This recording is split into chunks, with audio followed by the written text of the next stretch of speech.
have also got some great guests lined up for you too. Bastille frontman Dan Smith will be here. He's going to be sharing the inspiration behind his pop rock bangers. What a song. Please welcome Dan Smith to the 6 o'clock show. Hi, Dan. How you doing? Hello. How you doing? Oh, all the better for hearing that song. It is still as catchy now as it was back in 2013. That song was taken from your #1 album, Bad Blood. Is it true that that album was a bit of a DIY job in your bedroom? Yeah. Well, I wrote most of the album on my laptop. I worked on it with my friend in his basement, and we made most of the album before we signed a record deal or anything, while we were kind of putting songs online and also driving up and down the country in a car that we borrowed from our friend's mum, playing gigs and crashing on floors and all that kind of stuff. So we sort of existed as this weird, we're making this kind of mad escapist pop music about volcanoes and history and films and TV, but we were, you know, making it all in a bedroom and doing it in a pretty kind of grimy indie way, which was really fun at the time. Absolutely, but it took off, Dan. I mean, from making music in a bedroom, the song was being played around the world. How did you deal with that and that kind of instant fame? Very good question. I think we sort of reacted against it. We were living in a bubble of, you know, our band and our crew, and we were so busy kind of touring and making music, and I think it just kind of runs away with you. It's really insane. We've never really envisaged ourselves being in a mainstream space and having our songs all over the radio and all that kind of stuff. So it was, and I was pretty naive. So I was just kind of wandering through it, taking it all in, not taking a lot of it in. And I think we just stayed busy enough that it didn't, you know, it still hasn't really hit us properly. We never stopped touring for about 7 years, which was probably quite a good distraction. Maybe not the healthiest thing in the world, but we made, you know, 2-3 albums. We made mixtapes. We did orchestral tours. And I think we were so surprised that this had happened to us, but also felt so privileged and lucky. We were like, let's just keep going. Let's just be as creative as we can and do as much as we possibly can. And we didn't really stop until 2020. Wow, oh my God, exhausting. There's a reason. And so it's seeing that video in Pompeii of there's a reason why I've aged 1,000 million years. You're so useful back in 2013. In terms of your fans, though, I mean, a band of your caliber, you could easily have had paparazzi stalking their front doors, but that was never really the case for you guys, because you kind of liked, stay with me, you kind of liked keeping that low profile. And is it true that you would literally pass card-carrying members of the Bastille fan club and they wouldn't actually know who you were?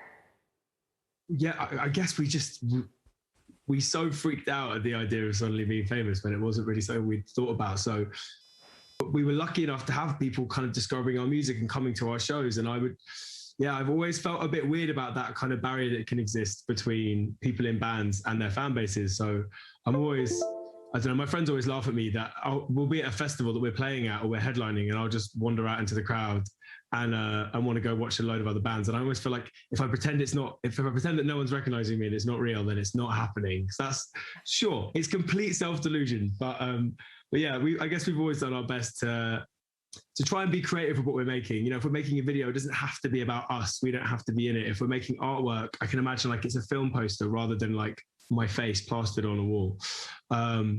So yeah, I guess that's always, we've been really lucky. We've been fortunate in that we have a few songs that are known by a lot of people, and we're able to, you know, be really creative with the albums that we make and the worlds that we build around the music. And you know, we've been so fortunate with the opportunities we've had. But yeah, as people, you know, I live in London and I cycle everywhere and I get the tube, and it's generally not that big a deal. And you pass fans wearing Bastille t-shirts. And they don't clock you, and you can just sail by. Yeah, I'll be on the tube and I'll see someone in a Bastille shirt and I'll take a photo of them. And I'm like, guys, you won't believe what I saw. That's cool. Keep you grounded. Just think that's brilliant, absolutely brilliant. One of the reasons why you closed the door to the fame side of the business is because you say yourself, you grew up as quite a shy guy. So how does a shy guy get over the nerves that comes with having to get on stage in front of thousands of people? You don't, is how. Yeah, I guess for me, I love writing songs, and I really love producing and being in the studio. And you know, like you said before about how I used to, make albums at home. Like I did. It was like my hobby. Like after uni, after school, or after work, I would just be on my laptop making songs, and I guess playing live. Obviously, so many people love it, and so many people just want to be up on stage, lapping up the energy of a crowd. That just isn't really my thing. I do, obviously, there's so much of it that I enjoy, and it's such a privilege, but I'm also much happier just working away on a new bit of music. So I've had to kind of grow into being a frontman and sort of almost like pretend. I have to like pretend that I imagine that I'm Eminem when I'm on stage, which if you've heard our music, you'll know I'm nothing like Eminem. But I don't know. I guess you kind of go into like a bit of a pretend mode, and I've always just tried to distract myself. So I'll jump in the crowd and dance around with people, or climb up on speakers. Also, not the most like coordinated or elegant of frontmen, so I often get stuck in weird places. But that's just what it is. I've never pretended to be effortless or cool. So yeah. Well, whatever you're doing, it's working, because you're currently at #1, or your new album, I should say, has already become a UK #1. It's called Give Me the Future. Let's take a quick look at the single Shut Off the Lights. Here it is. Oh, it's a great track. Again, another catchy one. And kind of like you say, you're not front and centre there in the video, but like such a great dance party, though. I'd say it was still fun to make, was it, Dan? So much fun. Yeah, we were very much channeling our like Paul Simon, Graceland era, the love of that music. And the album is sort of about the future. It's about our relationship with the future, and about how the world that we live in at the moment can often feel like some kind of strange science fiction. But this is the moment in the middle of the album. It comes after a poem by Riz Ahmed, the amazing actor and rapper. And this song is just about being in the room, having fun. It's kind of about, being intimate with somebody and sort of enjoying that, enjoying human connection in the context of all this technology that we live with all the time, and all these distractions that we have, which can be amazing. But this is about switching off and just kind of being present.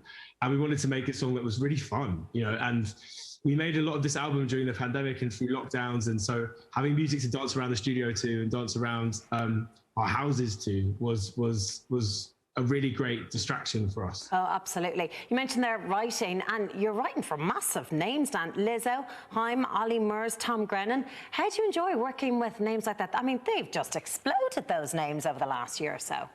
Yeah, well, I guess just across the mixtapes that we've made, it's been a really fun opportunity to write with and for other people. But also, I love writing for other artists. It's really fun. And with our albums, I'm working on them all the time, and they're kind of churning in my head. But when it comes to writing for someone else, you just get to go hang out in a studio with another artist or some other writers, and you just, I don't know, I'm nosy, so I get to ask them all about their lives and what they're up to and what their experience of this, this bizarre industry is. And then write a song, and you leave at the end of the day, and the song is done, and then it gets to just go off and live whatever life it might live. And that's so different to how it works when we're making our own album. So I love the contrast of that situation. It's really fun.